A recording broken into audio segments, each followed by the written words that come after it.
Lehenik eta behin eskerrak etortzaitik, hurbildu zareten guztioi.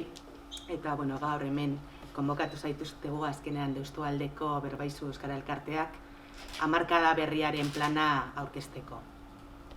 Ikusi dugu nola Deustualdean eta Bilboaldean egoera soziolinguistikoa oso erdalduna dela eta horrekin kezkatuta hamarkada berriko plana egitea izan da gure helburua. Nondik etorri da kezka hau edo behar izan bat aukera berri hauek sortzeko? 2019an hausnarketa saio batzuk egin genituen, bai Berbaizuko bazkideekin, bai Deustualdeko hainbat euskaltzalerekin, eta bildu ziren hainbeste kezka eta behar izan. Hortik hartu genituen ideia berriak edo aukera berriak non euskaraz aritzeko. Eta azkenean eragin esparru gehiago tara zabaltzea erabaki dugu, eta hain zuzen ere 30 ekintza berri egingo ditugu hurrengo hamarkada honetan. Adibidez, euretako bat izango da Kukuilaizaren sorrera.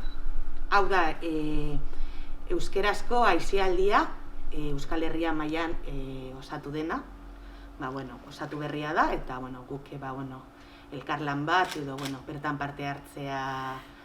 parte hartzen dugu eta proiekturen bat garatuko dugu horrekin. Horretaz gain ere, kirol taldeetan proiektuak garatuko ditugu, Euskara Planak aurrera eramatea da gure helburua eta beste hainbat proiektu ere. Baita ere Euskal Jaiaren antolaketa, hori buruan daukagun proiektu bat da, azkenean egoera edo osasun egoera ikusten digunean aurrera eramateko helburuarekin. Baita ere gazteengan eragiteko dinamika berriak. Gero, Deusto Bizirik merkataritza elkartearekin hitzarmena osatu nahi dugu. Baita ere bazkidetza kanpaina berri bat osatuko dugu aurten.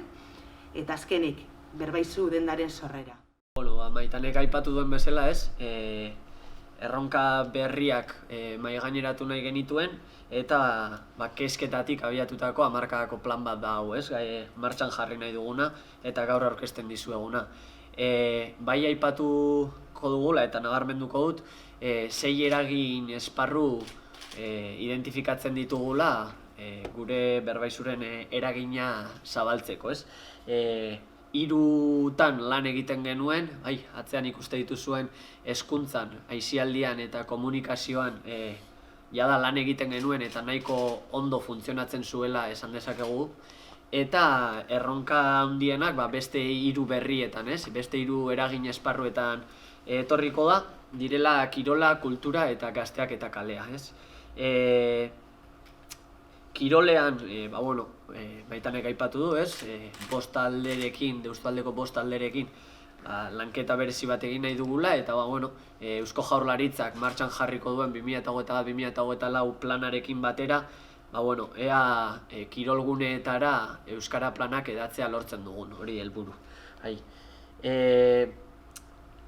Azken finean, hausnarketa 2019an egin genuen bazkideekin egin genuen hausnarketa horretatik ondorio argi bat ikusi genuela, Hau da, Euskal Herriak eragin nahi baldin badu eta erabilpeneko erronka mahaigainean jartzen baldin badu, hezkuntzako guneetatik haratago joan behar dugula.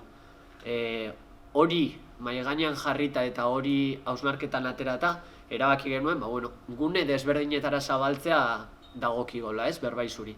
Eta identifikatu genituen, kirol guneak, gazteekin, esperientzia positiboekin lotzen den guneak izan da, oso importantea zela bertara zabaltzea, Kulturarekin ere, kaleetan kulturaren oihartzuna handitze aldera, dinamika eta kulturaren maila planteatzen dugu, Deustualdeko kulturgile diferenteekin, baita kulturgile berriak euskarazko pausu hori emateko dinamikaren bat Ibarreko Landa Institutuarekin, eta pixka bat hortik doa hamarkadako plana, gazteekin ere, gazteak mugitzen diren guneetara heldu nahi dugu, ulertzen bai dugu mugimendu handia dagoela Deustun, eta gazte mugimendu bat, berbaisuren gazte mugimendu bat sortzeak oso zaila litzatekeela dauden guztiak kontuan hartuta, ez?